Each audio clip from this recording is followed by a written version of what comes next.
I recently recovered a few old family MacBooks, and I'm curious if Linux, specifically Omarchy, can save at least one of them here in 2026. My focus will be on a classic, the 13-inch early 2009 Intel Core 2 Duo model with 4 gigabytes of RAM and NVIDIA GeForce 9400M graphics. This was previously my mom's MacBook back in the day. Well, all of them that I'm going to talk about here in a second were hers, as she went through many as a graphic designer. This one specifically, though, served her quite well with these specs back in 2009. In terms of macOS, I believe it shipped with macOS X 10.5.6, and it can go all the way up to OS X 10.11.6.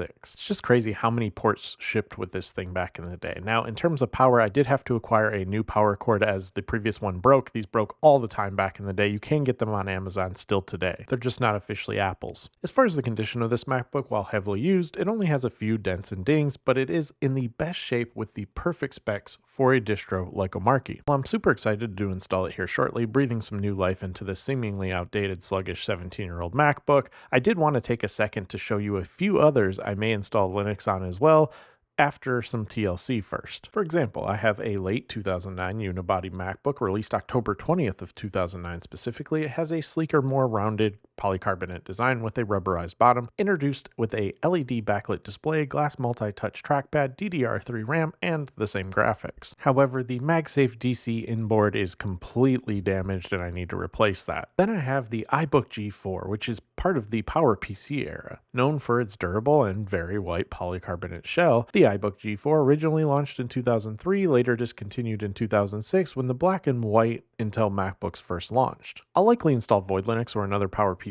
supported distro to ensure this clean hardware gets the smoothest performance possible. Those projects and videos will take me a bit more time, so bear with me. In the meantime, let's get back to the star of the show. I made sure this 2009 MacBook could power on, hold a charge, and was fully up to date before wiping and installing Omarchy. I then flashed Omarchy to a USB. I'm installing the latest 3.4.2 release for those curious. You'll want to then insert the USB, reboot the MacBook, and then hold the Option key while doing so. It may take a bit to load into the menu we're expecting here shortly. Once it does load, select the EFI boot when it appears. Once selected, the MacBook will boot from the Omarchy USB and guide you through the initial setup and installation. The primary reason I love Omarchy is the intuitive setup, the rapid installation process, and how quickly it gets you up and running with all the essentials needed to be productive. Initial setup is super easy. Select your keyboard layout, username, password, confirm password, full name, email, host name, and time zone.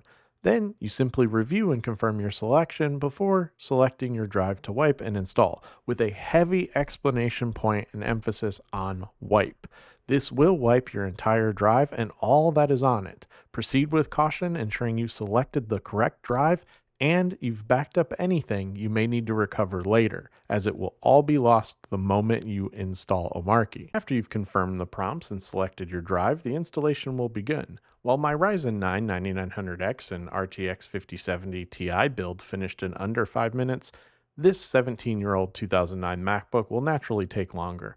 I'll fast forward through the wait and report the final install time, however. And as I suspected, this did take a bit longer, 10 minutes longer to be exact, with a total install time of 15 minutes. Not too bad, honestly. Once the Omarchy installation is complete, you'll be prompted to reboot your system. During the restart, make sure to remove the installation USB from the MacBook to ensure the machine boots directly into your fresh OS rather than back into the installer. When Omarchy first boots, let it load or hit enter on the first screen under the selection of Linux. You'll then be prompted to enter your password that you created at the initial start in the initial prompts of setting up and installing Omarchy. And with that, Omarchy is installed on this 2009 MacBook. You will then be prompted to connect to Wi-Fi, install the Omarchy updates, etc. In the About settings, you can see the MacBook hardware is correctly recognized. However, because of this machine's 2009 architecture, I had to follow a few unique steps to get everything fully configured and working. Because of the Broadcom Wi-Fi, I had to connect to Ethernet first to run the initial updates. Once updated, I then had to reboot, ensuring all of the latest and greatest was installed. I'm already running OBS right away on this Mac now. Apologies I didn't dial in the quality, but bear with me for a second.